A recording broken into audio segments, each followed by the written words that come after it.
خالد بن ولید part number 75 Saif Ullah اللہ کی تلوار۔ سورج طلوع ہوا سے وہاں اڑ کر پہنچ جاتے ہیں۔ ان کی تعداد ہم سے بہت کم ہوتی ہے، ایک اور سپاہی نے کہا، لیکن لڑائی شروع ہوتی ہے تو ان کی تعداد ہم سے زیادہ نظر آنے لگتی ہے۔ دہشت کے مارے ہوئے ان زخمی سپاہیوں کی باتیں جو ہوا کی طرح بیسان کے کونوں خدروں تک پہنچ گئی تھیں، جلد ہی سچ ثابت ہو گئیں۔ ایک شور اٹھا، مسلمان آ گئے ہیں، مسلمانوں نے شہر کا محاصرہ کر لیا ہے۔ اس کے ساتھ ہی بیسان کے اندر ہڑبونگ مچ گئی۔ ان لوگوں میں سے کوئی بھی قلعے سے باہر نہیں جا سکتا تھا، دروازے بند ہو چکے تھے۔ وہ اب اندر ہی چھپنے کی کوشش کر رہے تھے۔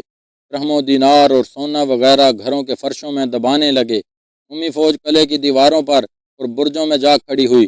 رومیوں، سالار شرجیل نے للکار کر کہا، ان خرابے کے بغیر قلعہ ہمارے حوالے کر دو۔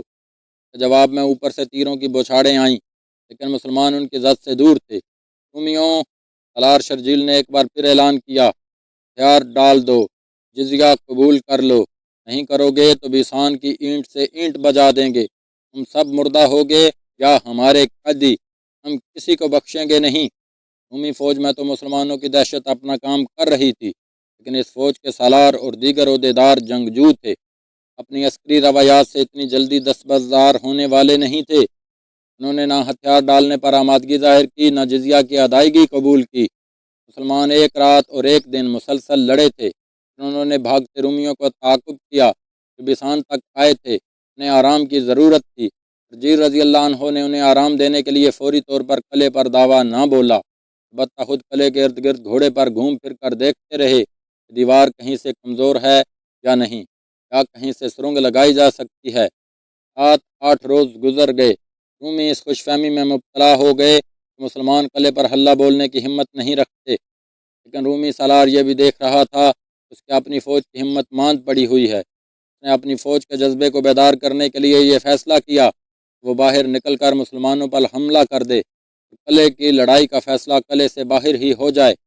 اگلے ہی روز قلعے کے تمام دروازے کھل گئے اور ہر دروازے سے رومی فوج رکے ہوئے سیلاب کی طرح نکلی۔ اس میں زیادہ تر سوار دستے تھے۔ انہوں نے طوفان کی مانند مسلمانوں پر حلہ بول دیا۔ مسلمانوں کے لیے یہ صورتحال غیر متوقع تھی۔ ان کی نفری بھی دشمن کے مقابلے میں کم تھی۔ پہلے تو ایسے لگتا تھا جیسے رومی مسلمانوں پر چھا گئے ہیں اور مسلمان سنبھل نہیں سکیں گے، لیکن سالار شرجیل عام سی قسم کے سالار نہیں تھے۔ انہوں نے دماغ کو حاضر رکھا اور قاصدوں کو دوڑا کر اور خود بھی دوڑ کر اپنے دستوں کو پیچھے ہٹنے کو کہا۔ مسلمانوں نے اس حکم پر فوری عمل کیا اور پیچھے ہٹنے لگے۔ کے ساتھ ہی شرجیل نے بہت سے مجاہدین کو قلعے کے دروازوں کے قریب بھیج دیا۔ ان میں زیادہ تر تیر انداز تھے۔ ان کے لیے یہ حکم تھا کہ رومی واپس دروازوں کی طرف آئیں، ان پر اتنی تیزی سے تیر پھینکے جائیں کہ وہ دروازوں سے دور رہیں۔ شرجیل اور ان کے کمانڈروں نے اپنے دستوں کو محاصرے کی ترتیب سے میدان کی لڑائی کی ترتیب میں کر لیا۔ اتنا پیچھے ہٹ آئے تھے کہ رومی قلعے سے دور آ گئے۔ اب شرجیل نے اپنے انداز سے جوابی حملہ کیا۔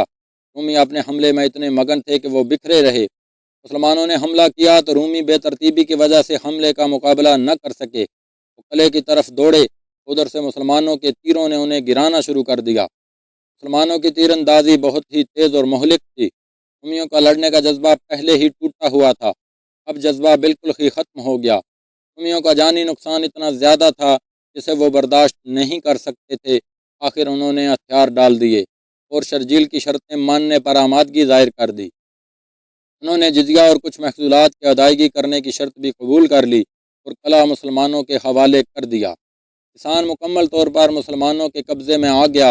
اس وقت ابو عبیدہ اور خالد حل کے شمالی علاقے میں پیش قدمی کر رہے تھے۔ انطاکیہ کے بڑے گرجے کا گھنٹا بج رہا تھا، بہت بڑا گھنٹا تھا۔ اس کی آواز سارے شہر میں سنائی دیتی تھی۔ نور کے تڑکے کی خاموشی میں اس کی ڈن ڈنا ڈن اور زیادہ اونچی سنائی دے رہی تھی۔ گرجے کا گھنٹا تو بجا ہی کرتا تھا اور لوگ اس کی آواز میں تقدس محسوس کرتے تھے۔ ان پر ایسا سحر طاری ہو جاتا تھا جو ان کی روحوں کو سرشار کر دیا کرتا تھا۔ اگر مارچ 635 کے ایک صبح اس گھنٹے کی مترنم آواز میں کچھ اور ہی تاثر تھا۔ اس تاثر میں مایوسی بھی تھی اور خوف بھی۔ اس گھنٹے کی آوازیں شہنشاہ ہرقل کے محل میں بھی سنائی دے رہی تھیں۔ ہرقل سونے کی کوشش کر رہا تھا، یہ تو جاگنے کا وقت تھا، لیکن وہ ساری رات نہیں سویا تھا۔ محاذ کی خبریں اسے سونے نہیں دیتی تھیں۔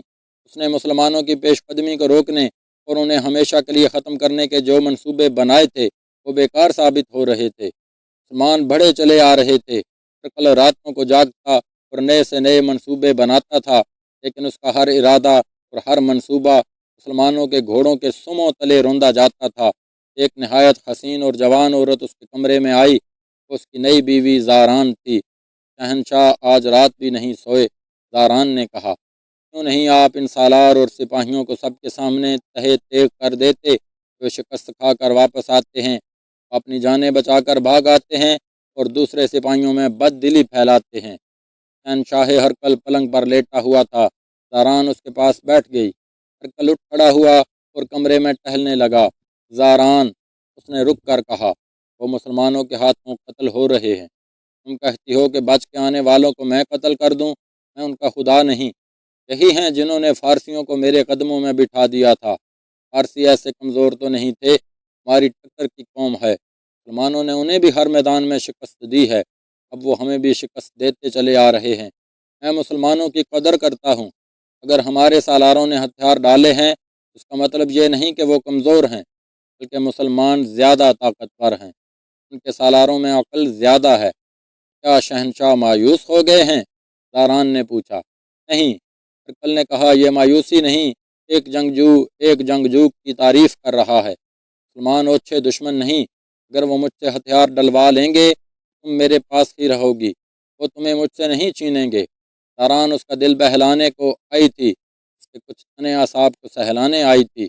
ہرقل کی چہیتی بیوی تھی، ہرقل کو بہلانا جانتی تھی، لیکن ہرقل نے اسے زیادہ توجہ نہ دی۔ گرجے کا گھنٹہ بج رہا تھا، لوگ گرجے کو جا رہے تھے۔ زاران نے کہا، اب آپ کی فتح کے لیے دعائیں کریں گے۔ ہرقل نے زاران کو کنکتیوں دیکھا جیسے اس عورت نے اس پر طنز کیا ہو۔ ہرقل نے زاران کی بات کو بھونڈا سا مذاق سمجھ کر نظر انداز